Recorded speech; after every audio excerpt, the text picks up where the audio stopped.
Hi guys, and welcome back to In the Petite Kitchen with recipe number 5. So today we're doing a super simple, healthy, delicious snack which is made out of oats, dates and peanut butter, and it is what some people might call energy balls. I feel that sounds too healthy. They're actually really delicious energy bites sweetened by the goodness of dates. Now, I received a very generous gift from Earth Goods, and that is what I used for the following. We're gonna need 1.5 cups of porridge oats, half a cup of pumpkin seeds, 1 cup of pitted soft dates, 3 to 4 tablespoons of coconut oil, 3 to 4 tablespoons of smooth peanut butter. We're gonna need a food processor. So it's really easy, and it's a recipe that is adaptable because it depends on the type of dates that you have, on how moist they are, on the oats that you have, and it depends how chewy you would want them. So I've made this recipe that will allow us to get these beautiful babies. I'm just going to show you. So these are what we're aiming to get. So as you can see, I've rolled these in some shredded coconut and dipped them in dark chocolate. I made some other ones that are completely coated in dark chocolate. And I have some that are just dipped in chocolate and then coated in coconut. Variants are many. We have to start with 1 cup of dates. So it's soft pitted dates. And then the next ingredient, so the cool thing is that we just put everything in the food processor. The next ingredient is oat porridge, and I've used the oat porridge because it's a softer oat that can get mixed and blended a lot better than the jumbo oats. Since this is not going to be baked and it doesn't contain any liquid, just the peanut butter and the coconut oil. So it's 1.5 cups of porridge oats that I'm gonna put in the food processor.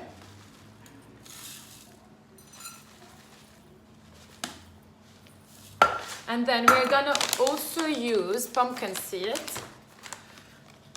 So this is really not an ad, but their products are honestly so good. They're organic, they're really delicious.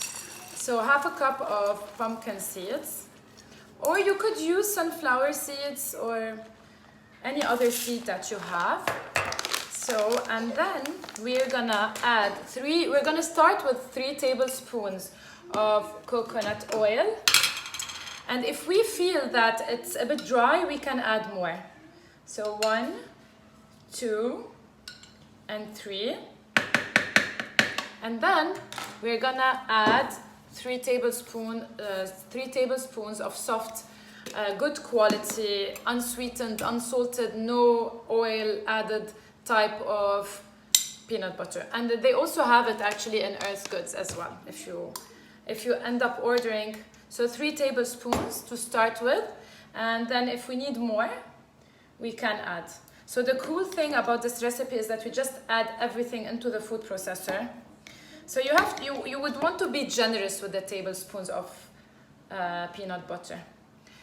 You can do this with any nut butter that you have. And so you just close it and then you start pulsing.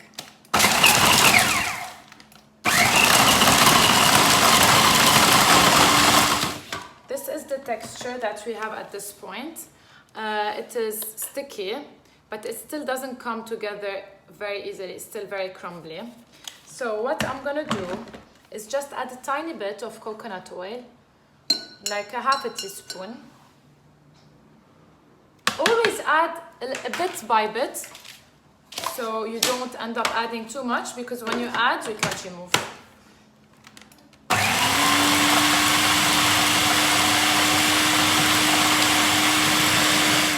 Now at this stage, I was able to form a shape, and it holds.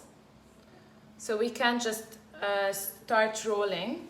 Be careful not to put your hand in the mixer when the blade is still on. I'm just checking with one more bit. So look at that. They're forming.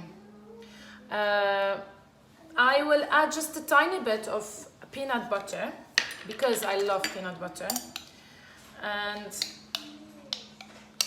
I'm just gonna add like a tiny bit, not a full spoon.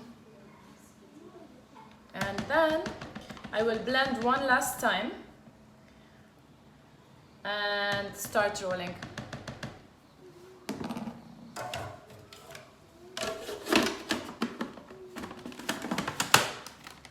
I'm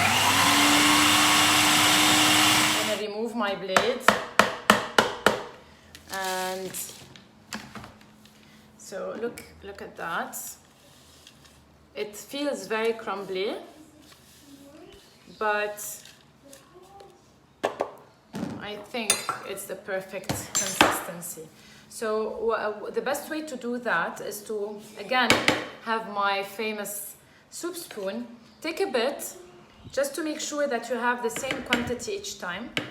What I like to do is to start with around like a more of a semi-perfect shape, and I just place them on my tray, and then when I use up all of my dough, I just, you know, finish them up to be more perfect. And then if you want to dip them in chocolate, you can just heat up some dark chocolate over bain-marie or gently in the microwave at 10-second bursts, not to burn it. And then you can just gently dip them using a fork and lift them, tap, and place them on a baking sheet to cool. You can place them in the fridge. I like to keep them in the fridge. I feel it's a bit better, it's a bit safer in our warm climate. So here, they're ready, and that's it. You would want them to rest a bit before having them. I do like to keep them in the fridge for a bit before having them, but technically you can just eat them straight out from the mixer. Thank you for watching.